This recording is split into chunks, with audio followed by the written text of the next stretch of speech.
एक समय की बात है। गुलिवर नाम का एक नाविक था। वो एक बड़े जहाज पर सवार होकर विशाल नीले सागर में यात्रा कर रहा था। एक दिन 16 जून 1730 को उन्होंने क्षितिज पर एक नई जमीन देखी। ये एक ऐसी जगह थी जिसे पहले किसी ने नहीं देखा था। कप्तान ने कुछ आदमियों को पानी की तलाश में भेजा। उन्हें उम्मीद थी कि कोई नदी या झरना मिलेगा, लेकिन जब वे जमीन पर पहुंचे तो वो खाली थी। वहां कोई लोग नहीं थे, पानी नहीं था और जमीन बंजर और पथरीली थी। गुलिवर ने अकेले ही उस जगह को खोजने का फैसला किया। वो थोड़ी देर तक चला, लेकिन जल्द ही अपने दल को ढूंढने के लिए वापस मुड़ गया। वो उन्हें बताना चाहता था कि उसने क्या पाया था और जहाज पर वापस जाना चाहता था। लेकिन जब गुलिवर ने पीछे मुड़कर देखा तो उसे कुछ बहुत डरावना दिखाई दिया। एक विशाल जीव समुद्र में चल रहा था और पानी उसके घुटनों तक ही पहुंच रहा था। ये दैत्य इतना बड़ा था, लेकिन सौभाग्य से वो समय पर नाव तक नहीं पहुंच सका। गुलिवर तेजी से एक खड़ी पहाड़ी पर चढ़ गया। जैसे जैसे वो ऊपर चढ़ा, उसने जौ के खेत देखे जो इतने ऊंचे थे कि 40 फीट तक पहुंच रहे थे। उसने ऐसा कुछ पहले कभी नहीं देखा था। वो दूसरे खेत में जाने के लिए एक बाड़ पार करना चाहता था, लेकिन उसके लिए हर कदम बहुत ऊंचा था। बाड़ विशाल लकड़ी के खंभों से बनी थी और हर एक खंभा एक घर जितना ऊंचा था।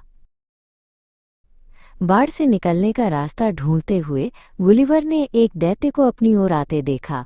दैत्य, जिसका नाम मैग्नस था, एक विशाल औजार लिए हुए था। गुलिवर बहुत डर गया और छिप गया। मैग्नस ने जोर से आवाज लगाई और उसकी आवाज इतनी बड़ी थी कि वो गड़गड़ाहट जैसी लगी।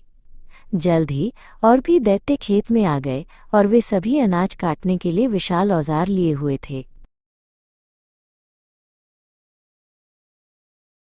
जब मैग्नस उस जगह के पास पहुंचा जहां गुलिवर छिपा था, तो गुलिवर मदद के लिए चिल्लाया। दैत्य रुक गया और नीचे देखा। उसकी आंखें आश्चर्य से चौड़ी हो गईं। मैग्नस ने अपनी उंगलियों से गुलिवर को उठा लिया।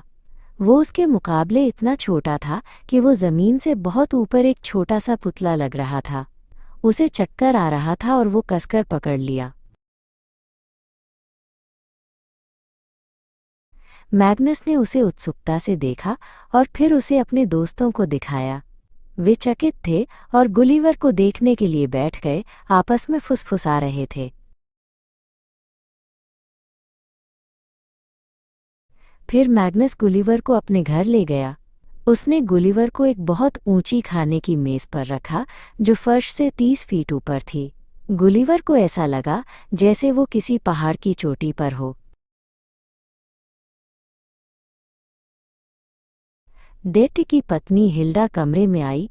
वो बहुत दयालु थी और उसने गुलिवर को कुछ ब्रेड क्रम्स दिए, लेकिन उसके लिए सब कुछ बहुत बड़ा था। ब्रेड क्रम्स उसके सिर जितने बड़े थे।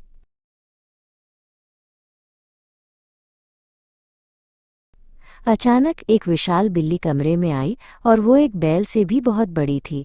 किसान का छोटा बच्चा लार्स भी अंदर आया और जब उसने गुलिवर को देखा तो उसे पकड़ लिया और लगभग अपने मुंह में डालने ही वाला था।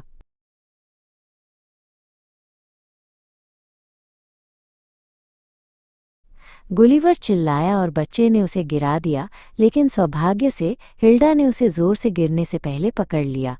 उसके बाद उस महिला ने गुलिवर की देखभाल की। उसने उसे अपने बिस्तर पर लिटाया और एक नरम रुमाल से ढक दिया।